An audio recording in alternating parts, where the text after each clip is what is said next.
The cover trembled in Thomas Henley's weathered hands as he stared down at what lay beneath. Sarah stood frozen by the window, her back rigid against the moonlight, streaming through cracked glass. She hadn't moved since he'd found her standing over the mysterious bundle in their bedroom, hadn't spoken except for those 8 words that now echoed like thunder in the silence. "If you see it, you'll leave me." But he had already pulled the fabric away, already seen what she'd been hiding beneath their bed for God knows how long. The tiny, perfectly formed face stared back at him. Alabaster skin, closed eyes, features so delicate they might have been carved from porcelain. A baby, dead, wrapped in Sarah's best Sunday dress. Thomas's breath caught in his throat. His knees nearly buckled. In 23 years of marriage, through drought and debt, through the loss of their own children to fever and stillbirth, Sarah had never kept secrets from him, never turned away when he reached for her in the dark, never stood with her shoulders hunched like a woman preparing for a blow. "Sarah," his voice cracked like dried leather. "Sarah, what? Don't." She pressed her palm against the window glass, her reflection ghostly and fractured. "Don't ask me to explain what can't be explained." Outside, their ranch stretched toward the mountains under a canopy of stars. 40 acres of hard-won land, where they'd built their life from nothing, where they'd buried 3 babies of their own in the small cemetery behind the barn, where neighbors trusted Thomas Henley's word and Sarah Henley's apple pie, where the preacher came for Sunday dinner and the sheriff tipped his hat when he rode past their gate.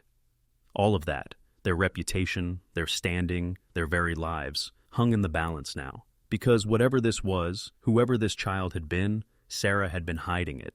And in a territory where Eustace moved swift and questions came with nooses, hiding a dead child meant only one thing to most folks: murder. Thomas set the cover back over the small form with trembling fingers. When he looked up, Sarah was watching him in the window's reflection, her eyes wide with a terror he'd never seen before. Not even when the Apache had come down from the hills 5 years back. Not even when their own babies had stopped breathing in their arms. This was different. This was the look of a woman who knew her world was about to end. "How long?" he whispered. Sarah's reflection closed its eyes. 3 days. 3 days. Thomas felt the weight of those words settle in his chest like stones. 3 days Sarah had been carrying this burden alone while he'd worked the cattle, mended fences, complained about the weather. 3 days she'd sat across from him at breakfast, passed him coffee, kissed his cheek goodnight, all while hiding death itself beneath their marriage bed. "Whose child?" The question tasted bitter on his tongue. "I don't know." Sarah turned from the window, and Thomas saw tears tracking silver down her cheeks. "I found her by the creek, just there, wrapped in nothing but a torn blanket, like someone had laid her down gentle-like and walked away." "Her? A little girl, maybe 6 months old, maybe less." Sarah's voice broke. "Thomas, she was so small, so perfect. I couldn't leave her there for the buzzards." The logic was sound, the compassion pure. That was his Sarah, always taking in strays, always finding wounded things to heal. But logic and compassion wouldn't matter to Sheriff Hawkins when he came asking questions. Wouldn't matter to the territorial judge who'd already hanged 2 men this month for lesser crimes. "Why didn't you tell me?" Thomas reached for her, but Sarah stepped back, shaking her head. "Because I knew you'd make me do the right thing. Report it to the sheriff. Let them poke and prod and ask questions until they decided I was guilty of something." Her laugh was hollow, broken.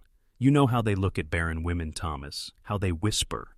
A woman who can't keep her own babies alive finds a dead child? That's not coincidence to folks like them. That's Providence pointing fingers." Thomas wanted to argue, to tell her she was wrong, that justice was fair and truth would prevail.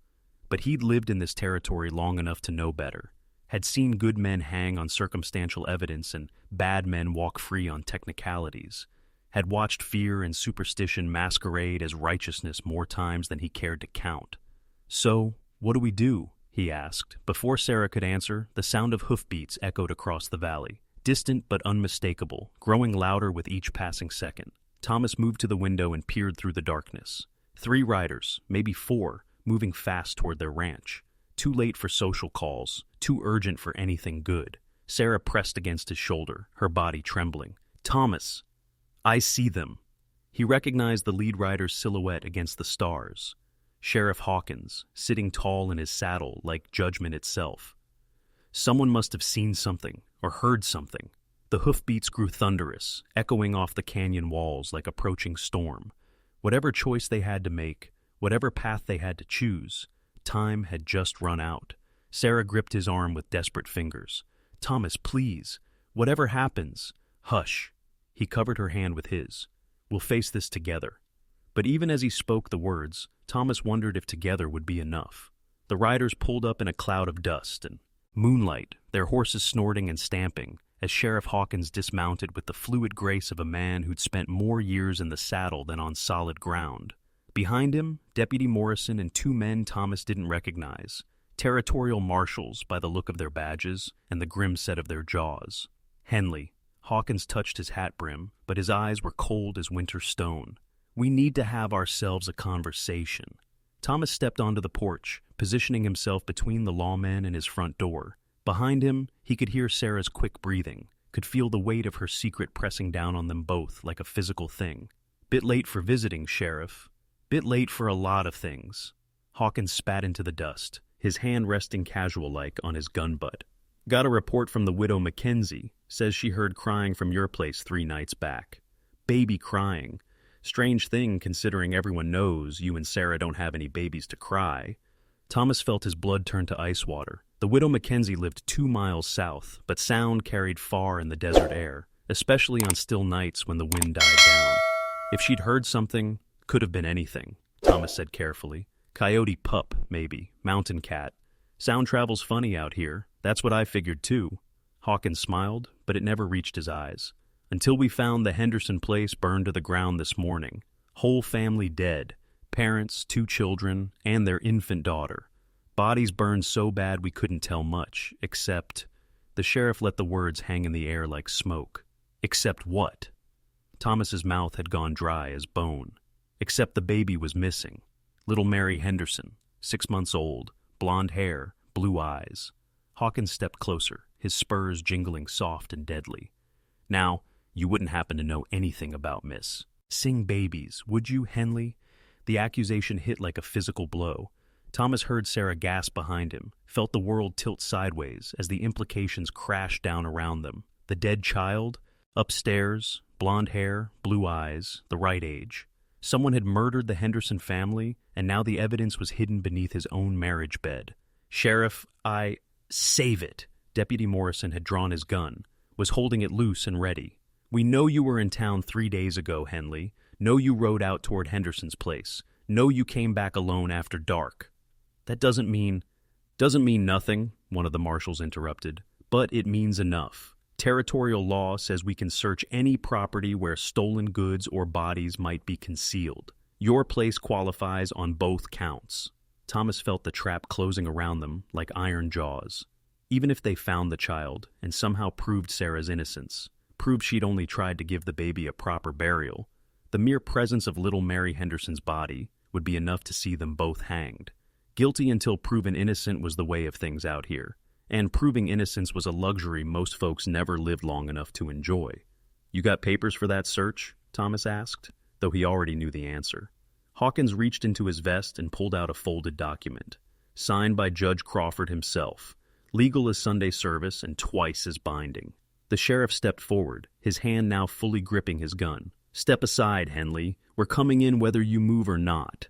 Behind him, Thomas heard the soft creak of floorboards as Sarah moved deeper into the house, moving toward the bedroom, moving toward the evidence that would damn them both. He had seconds to decide. Step aside and let them find the child, or stand his ground and die fighting. Either way, everything they had built was about to burn. "Wait!" Sarah's voice cut through the tension like a blade through silk. She stepped onto the porch beside Thomas, her chin raised with a dignity that made his heart break and swell simultaneously. In her hands, she carried a small bundle wrapped in white cloth. Little Mary Henderson, cradled like the precious child she'd been in life. "You're looking for this," Sarah said simply. Sheriff Hawkins went rigid, his gun halfway out of its holster. The marshals stepped back, their own weapons appearing as if by magic.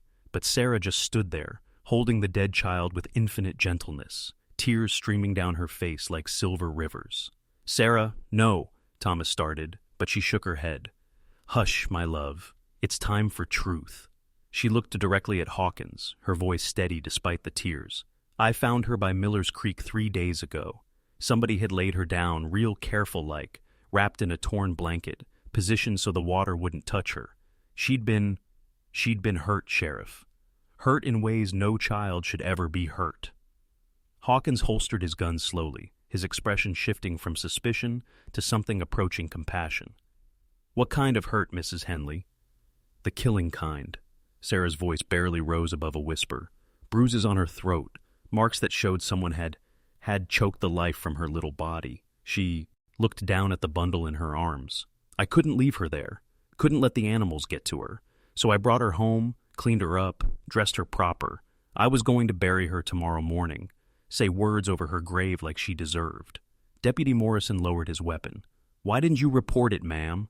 Sarah's laugh was bitter as alkali water. "Because I knew what you'd think. Barren woman finds dead baby? Must be guilt driving her to it. Must be her own shame made manifest." She looked up at Thomas, her eyes fierce with love and resignation.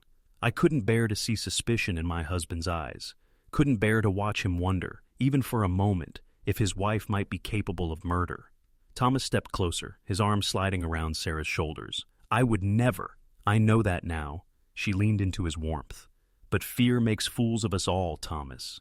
Even loving wives who should know better." Sheriff Hawkins approached slowly, his hands visible and empty. When Sarah didn't resist, he gently took the bundle from her arms and pulled back the cloth.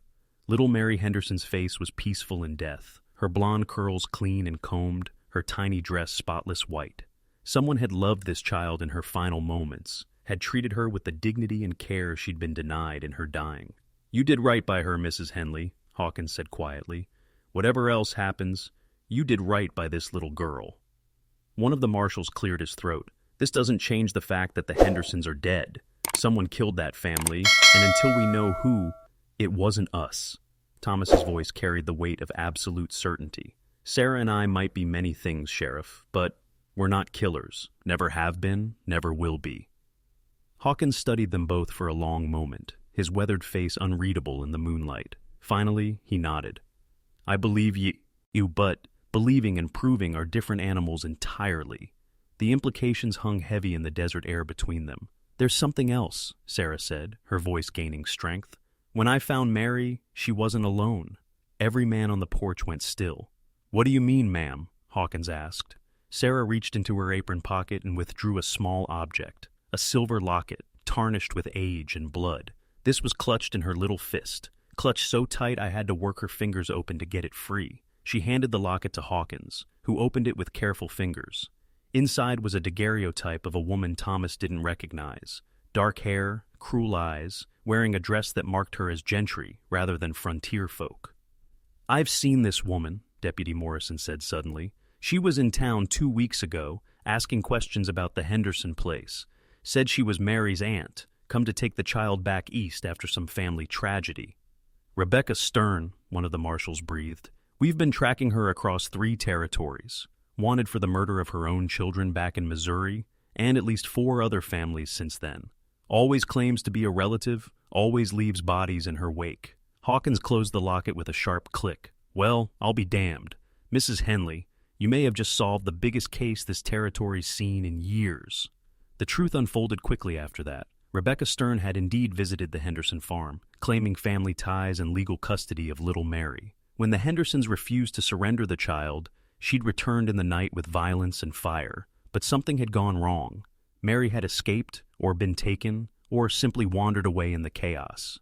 Stern had searched for 3 days before giving up and fleeing south toward Mexico, leaving the child's body where Sarah would eventually find it.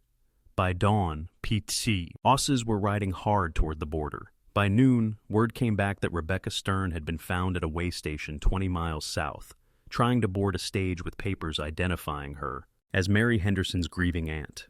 The locket in her possession, the same locket little Mary had died clutching, was all the evidence needed to see her hang. Thomas and Sarah stood on their porch as the sun climbed high over their valley, watching the last of the lawmen disappear into the desert haze. In the cemetery behind their barn, a new grave lay beside the 3 small markers that had stood there for years. 4 children now, resting in ground blessed by love rather than cursed by violence. Do you think she knew? Sarah asked, her hand finding Thomas's. Do you think Mary knew she was helping catch her own killer? Thomas squeezed his wife's fingers, thinking of silver lockets and tiny fists, of justice served by the innocent dead, and the courage of good women who refused to let evil pass unmarked. I think, he said quietly, that some things are bigger than what we can understand, and maybe that's enough. Years later, when Sarah was old and gray and the frontier had given way to civilization, she would still tend that fourth grave with the same care she gave the others, still leave wildflowers in summer and evergreen boughs in winter, still whisper stories to the little girl who'd found justice in death, and peace in the arms of strangers who chose to love her. And sometimes, on still desert nights when the wind died down and the stars burned bright overhead, neighbors swore they could hear the sound of children laughing from the Henley place, 4 voices raised in joy, playing games that only the innocent dead could understand, watched over by a woman whose greatest gift had been knowing when to hold on and when to let go. The last frame of their story was always the same, Sarah's weathered hands placing fresh flowers on small graves, her voice soft with benediction, her face turned toward a heaven that had finally learned to listen. Stories like this aren't just told, they're felt. If you felt it too, subscribe and stay with us.